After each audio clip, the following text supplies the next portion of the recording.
We had talked about adoption through the years, and I think that Meg was probably more open to it than I was. That had kind of played out. That really didn't feel like that was in the cards. And so we just set to loving on our three boys. I think at family camp in 2015, our family was really praying over what the future of our family looked like what was our calling as a family.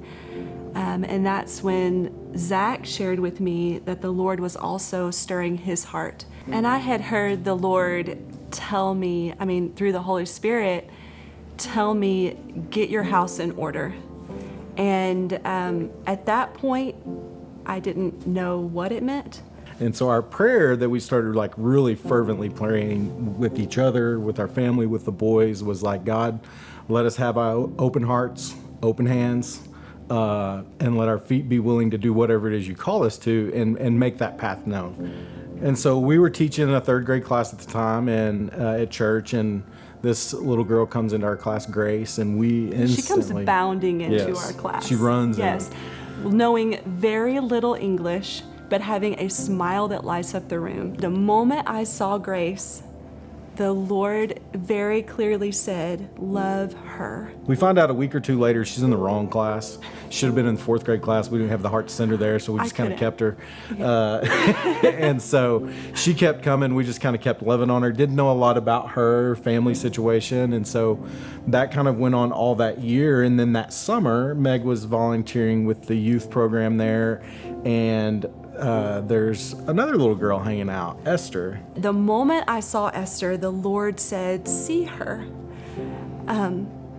in the way that he sees her. And our family really felt called to love on them, to bring them in, to show them what a family looked like, to get involved in their lives, which was messy. Yeah, messy, and challenging. hard. The further we went down the road, the more we found out about their situation, the more we realized home wasn't the greatest of places. And the more we kind of witnessed them kind of doing their thing, which was essentially raising themselves, which they've done their whole life up to this point, and really dealing with some really hard stuff. Their situation kind of escalated. They wound up being taken out of home by CPS and wound up in the care of the state. That was hard, seeing them, going through something that there's just not anything you can do really, other than be there for them. Kind of got to the point where we could see where things were going, and this conversations with our kiddos got more and more serious, and our family as a whole, about this is what we're thinking about doing. We're thinking about making this offer to the girls of, we're a home if you want to be in our home. We needed that decision to be theirs. One night we were touching base with the boys again about it. We've been counseling through every day, kind of touching base. How are you feeling about this? What has the Lord revealed to you? What's your thought process? And one night, one of the boys summed it up by saying, how can I deny these two girls the blessing of the loving family that I was blessed to be born into?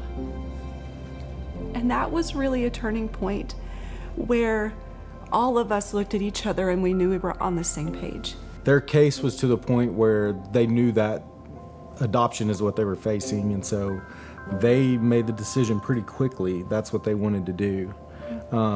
And that kicked a lot of things into overdrive really quick. And so that was kind of our entry into the foster care system, and then all the way on through adoption.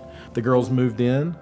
Our house went from small to really small, and it had its challenges. It definitely, there were growing pains. We were bringing two girls who had clung to each other into a family that was a very well-established family of 5. Never in my life have I seen God working like he has in the last 5 to 7 years, in ways that are undeniably him moving. We could not have done it without him. We could have done it, we could have forced it without him. It wouldn't look like it does today. No. The blessing that it's been, there's been challenges, but it's been good. It's been a blessing. It's been a rich blessing to our whole family.